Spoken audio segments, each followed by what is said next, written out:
எல்லாரோட தேவைக்கு இந்த பூமியில வந்துட்டு வளங்கள் இருக்கின்றன. ஆனா உங்களுடைய ஆடம்பரத்துக்கு கிடையாது. இப்ப நம்ம இருக்கிற இந்த பூமியோட ஒரு கணக்கு என்ன சொல்றாங்கன்னா, நம்ம எந்த அளவுக்கு நம்ம லைஃப் ஸ்டைல் எந்த அளவுக்கு இருக்குன்னா, ஒரு அமெரிக்கன் லைஃப் ஸ்டைல்ல நீங்க வாழ்றீங்கன்னு வச்சுக்கோங்க. ஒட்டுமொத்த பூமினா. அவங்களுக்கு ஒரு நாளைக்கு 1 1/2 பூமி தேவை. இருக்கிற பூமி வளத்த விட எக்ஸ்ட்ராவா வந்துட்டு 1/2% அதிகமா வந்து அவங்க செலவு பண்ணிட்டு இருக்காங்க. 1.6 டைம்ஸ் இருக்கக்கூடிய ஒரு பூமி தேவை.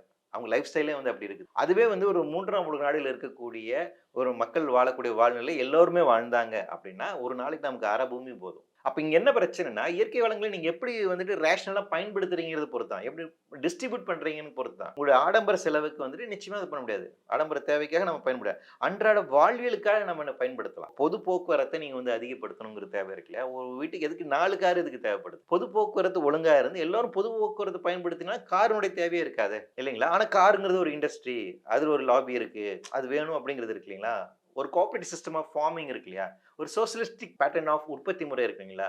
அதுதான் இதுக்கான தீர்வா இருக்கு. ஐரோப்பிய நாடுகளே இத செய்றாங்க. அவங்க கோஆப்பரேட்டிவ் சிஸ்டம் ஆஃப் ஃபார்மிங்க்கு அவங்க வந்து போறாங்க. பொது போக்குவரத்த அதிகப்படுத்துறாங்க. பொது போக்குவரத்து இலவசமா குடுக்குறாங்க. பொது போக்குவரத்து ரினியூவபிள் எனர்ஜில கொண்டு வராங்க ஐரோப்பிய நாடுகள்ல. அவங்க 2050 ஆண்டுக்குள்ளாக வந்துட்டு பார்த்தீங்கன்னா, நெட் கார்பன் ஜீரோங்கிற இடத்துக்கு டார்கெட் வச்சு வொர்க் பண்ணிட்டு இருக்காங்க. அப்ப ஐரோப்பிய யூனியனால செய்ய முடியுது. அப்ப ஏன் நம்மளால செய்ய முடியாது? ஏங்க நம்மளால செய்ய முடியலன்னா, நமக்கான இங்க இருக்கக்கூடிய பொலிட்டிக்கல் வில் இல்ல. நம்ம இங்க இருக்கக்கூடிய ரைட் விங் வளர்ச்சியினுடைய போக்கு என்னவா இருக்குன்னா, இஸ்ரேலாக இருக்கிறது, அமெரிக்காவா இருக்கு. இது எல்லாமே வந்து பார்த்தீங்கன்னா, இந்த இண்டஸ்ட்ரி சார்ந்து இருக்கக்கூடிய விஷயங்களாக இருக்கு. அப்ப மக்கள் நலம் சார்ந்து இருக்கக்கூடிய கொள்கைகள் நம்மட்ட இல்ல. அப்ப அந்த கொள்கைகளை நம்ம முன்னெடுக்க வேண்டிய ஒரு தேவை இருக்கு.